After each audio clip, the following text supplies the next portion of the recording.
ஓம் நம சிவாய ஹர ஹர மகாதேவ. அழகான யாத்திரை, என்னுடைய இமயமலை யாத்திரையில் ஒரு அற்புதமான விஷயங்களை நான் உணர்ந்தேங்க.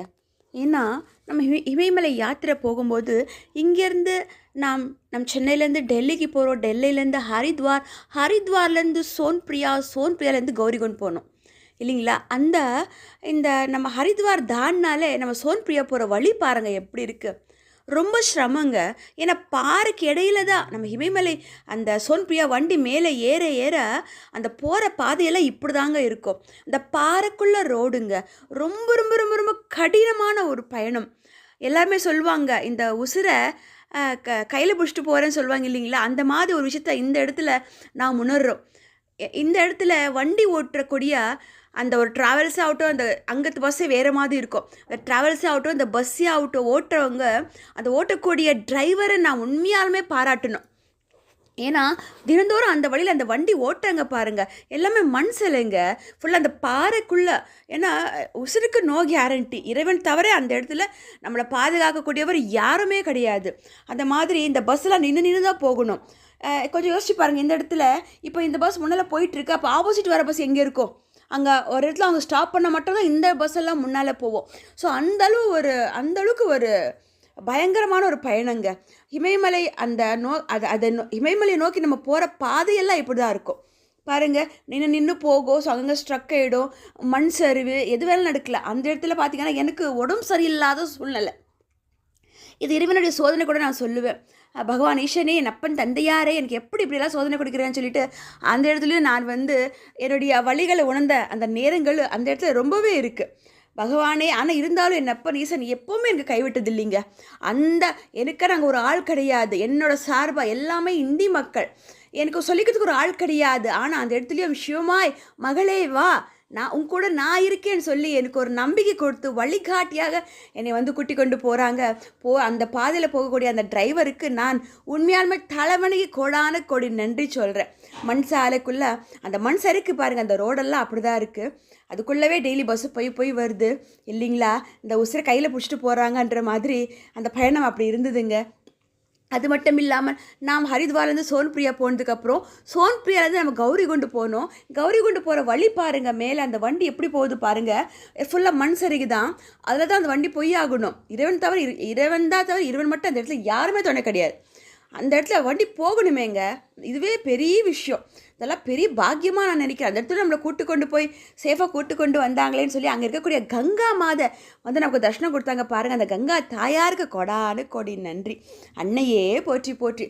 பிறகு சோன்பிரியாலேருந்து கௌரிகுண்டில் கொண்டு போய் ஒரு வேனில் விட்டுருவாங்க. கௌரிகுண்டில் இருந்து நம்மளோட ட்ரெக்கிங் ஸ்டார்ட் ஆகும். மேலே இமயமலையில் இருக்கக்கூடிய கேதார்நாத் பகவானை பார்க்க, இமயமலையில் இருக்கக்கூடிய கேதார்நாத் பகவானை பார்க்க. அப்போ கூட என்னுடைய உடல்நிலை ரொம்பவே முடியாத ஒரு கண்டிஷன். ஒரு குச்சி வாங்கியாச்சு, நாம் அதை வச்சு கொண்டு தான் நம்ம எல்லாருமே நடப்பாங்க அந்த மேலே. ஏன்னா தனிப்பட்ட முறையில் நாம் நடக்கிறோன்னா அது அசாத்தியம், கஷ்டங்க. ஏன்னா ஒரே விட்டு தார் ரோடு கிடையாது, கண்டும் குழியுமாக இருக்கும். ரோடுவே அவ்வளோ ஒரு பார்க்கவே என்னடா இப்படி இருக்குது பகவானே ஈஸ்வரான்னு சொல்கிற மாதிரி தான் இருக்கும். அப்புறம் இதுதானே இமயமலை. அந்த இமயங்கள் பாருங்கள், அந்த மலையில் இமய வீழ்ந்து அந்த பனிமூட்டம் கீழே விழுந்து பாருங்கள், அந்த ரோடெல்லாம் எப்படி அந்த இடமே பனியாக இருக்கும். நம்ம ஊர் பனிக்கு, மார்கழி பனிக்கு 100% இருந்தால் இமயமலையோட பனி அப்படியே பல மடங்கு அதிகம், கிட்டத்தட்ட 1000 மடங்கு அதிகம்னு நாம் சொல்லலாம்.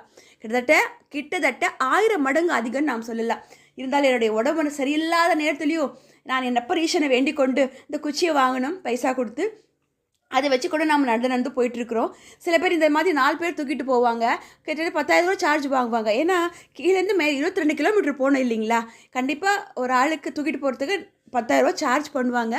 சரி, நாம் இருந்தாலும் நான் குறிப்பிட்ட தூரம் நடந்தேன். அதுக்கப்புறம் நான் குதிரையை பயன்படுத்திக்கிட்டேன். ஏன்னா குதிரையில் போகிறது சாதாரண விஷயம் கிடையாது. ஏன்னா அதை நம்ம கட்ட பிடிச்சிக்கணும். இல்லைன்னா ஏன்னா பாருங்கள், அந்த மண்ணுக்குள்ளே அது எப்படி நடக்குது பாருங்கள். அது நம்ம கட்டியாக பிடிச்சிருந்தா மட்டும்தான் நாம் கம்ஃபர்டபுளாக போக முடியும். இல்லைன்னா ரொம்ப ரொம்ப சிரமம். அது குதிரைங்களே கஷ்டப்படுது. நான் சொல்லியிருப்பேன், அந்த குதிரையே அடிச்சிட்டு இருக்காங்களே, ஏன்னா அதனாலே முடியாது பாவம் பகவானே என்ற மாதிரி. ஏன்னா அந்த வீடியோவில் என்னுடைய பழைய ஏற்கனவே கொடுத்த வீடியோவில் நான் சொல்லியிருப்பேன் லைவாக. இதெல்லாம் அந்த நாம் சோன்பிரியாலேருந்து கௌரிகுண்ட் போய் கௌரிகுண்ட்லேருந்து மேலே ட்ரெக்கிங் போகும்போது இந்த அளவுக்கு நம்ம இடமெல்லாம் இப்படி தான் இருக்கும். பார்த்து போகணும். இதில் வேற மழை வந்துச்சோன்னா ரொம்ப ரொம்ப சிரமங்க. இந்த மே, ஜூன், ஜூலை, ஆகஸ்ட் இதில் போகிறவங்க ஓகே, கொஞ்சம் வெயிலாக இருக்கும், அந்த இடத்துல மழை இருக்காது. ஆனால் ஜூலை, செப்டம்பர், அக்டோபர் இந்த மாதத்துலலாம் போகும்போது இது மாதிரி மழை பனியோடு சேர்ந்து மழையும் வந்தால் எப்படி இருக்கும்? அப்படி தான் என்னுடைய சூழ்நிலை. இருந்தாலும் நான் அக்டோபர் மாதத்தில் என்னுடைய பிறந்தநாள் அக்டோபர் 10 முடிஞ்சு அன்றைக்கி மறுநாள் ஆயுத பூஜை முடிஞ்சு அன்றைக்கி நைட்டு தான் நாம் வந்து ட்ரெயின் ஏறுறோம். இங்கேருந்து நம்ம டெல்லிக்கு அடுத்த பயணத்தில் தான் நம்ம கிளம்பி இதோ நாம் நிற்கிறோம் இந்த இடத்துல. நம்ம இமயமலைக்கு போகிற பாதையில் மேலே உத்தரகாண்டில் இல்லைங்களா? என்ன பாக்கியம் செஞ்சோமான்ற மாதிரி நான் அப்பனுக்கு அப்பப்பட்டு சொல்லிகிட்டே இருப்பேன்.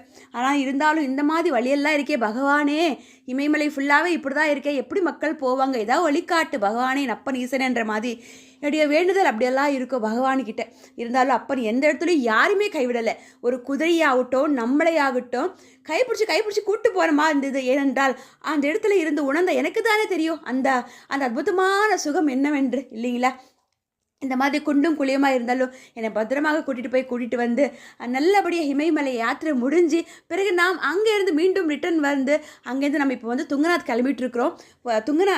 சோன்பிரியாலேருந்து துங்கநாத் போகிற பாதை பாருங்கள், எப்படி எம்டியாக இருக்கும், ரோட்டில் யாருமே இருக்க மாட்டாங்க. இந்த ஒரு வண்டியிலேயே 10 பேர் ஆனால் தான் ஏற்றுவாங்க. இந்த எங்கேருந்துன்னா சோன்பிரியாவில் இருந்து நம்ம வந்து துங்கநாத் போகிறதுக்கு, இமயமலை டு துங்கநாத். ஸோ இந்த பாதையில் யாருமே இருக்க மாட்டாங்க, இறைவன் மட்டுமே துணை.